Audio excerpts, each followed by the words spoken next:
اللہ باللہ العلی العظیم حسبنا اللہ نعم المولا ونعم النصیر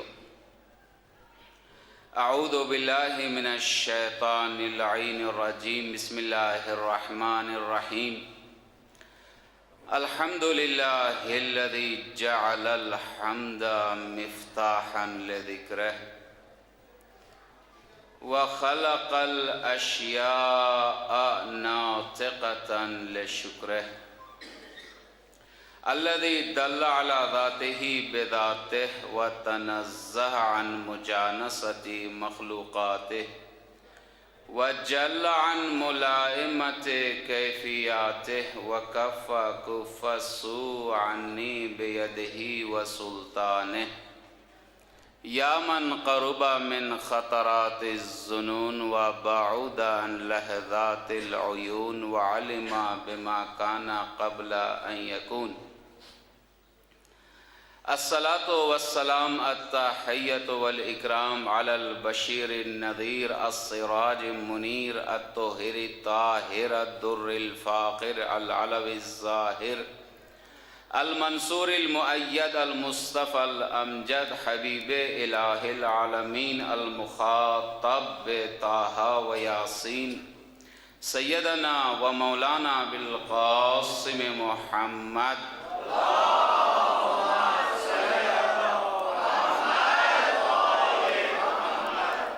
وعلى اہل بیتہ الطیبین الطاہرین الہداۃ المہدیین ورحمۃ اللہ علی محبیہم ولعنۃ اللہ علی اعدائہم اجمعین من الآن الی قیام یوم الدین اما بعد فقد قال اللہ الحکیم فی کتابہ الکریم وہو اصدق الصادقین بسم اللہ الرحمن الرحیم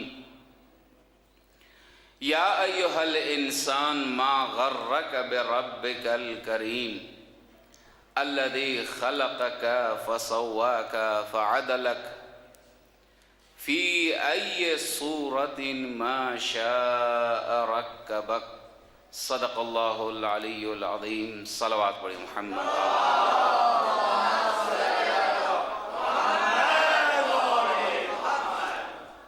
عزیزان محترم،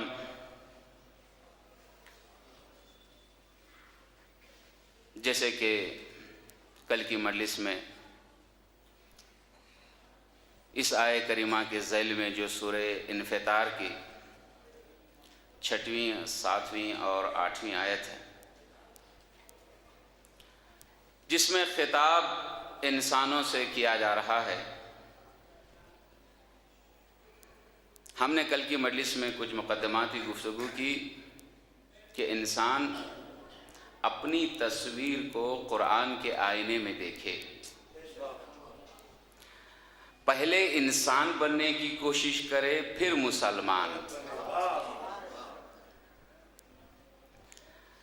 مسلمان بننا پھر بھی آسان ہے، مسلمان مرنا بہت مشکل ہے۔ مومن بننا آسان ہے لیکن مومن مرنا بہت مشکل ہے، اور نجات کی ضمانت لی گئی ہے مومن بننے والوں کے لیے نہیں ہے، ایمان لانے والوں کے لیے نجات نہیں ہے۔ پوری ذمہ داری کے ساتھ عرض کر رہا ہوں، اسلام لانے والوں کے لیے نجات نہیں ہے، ایمان لانے والوں کے لیے نجات نہیں ہے، ایمان پر مرنے والوں کے لیے نجات ہے، اسلام پر مرنے والوں کے لیے نجات ہے۔ تو انسان ساری مخلوقات میں ایک عظیم مخلوق ہے۔ اب یہ اور بات ہے کہ ہم اپنے آپ کو انسان سمجھتے ہیں یا نہیں سمجھتے، یہ اپنی اپنی سمجھ کی بات ہے، لیکن دیکھیں کہ قرآن کے آئینے میں واقعی ہم انسان ہیں یا ہم اپنے آپ کو دھوکہ دے رہے ہیں۔ پروردگار انسان سے خطاب کر کے کہتا ہے کہ یا ایھا الانسان ما غرک بربک الکریم، اے انسان، پروردگار کریم کے سلسلے میں کس چیز نے تجھے دھوکہ دے دیا ہے؟ تو دھوکے میں آ گیا ہے، سرکش بن گیا ہے،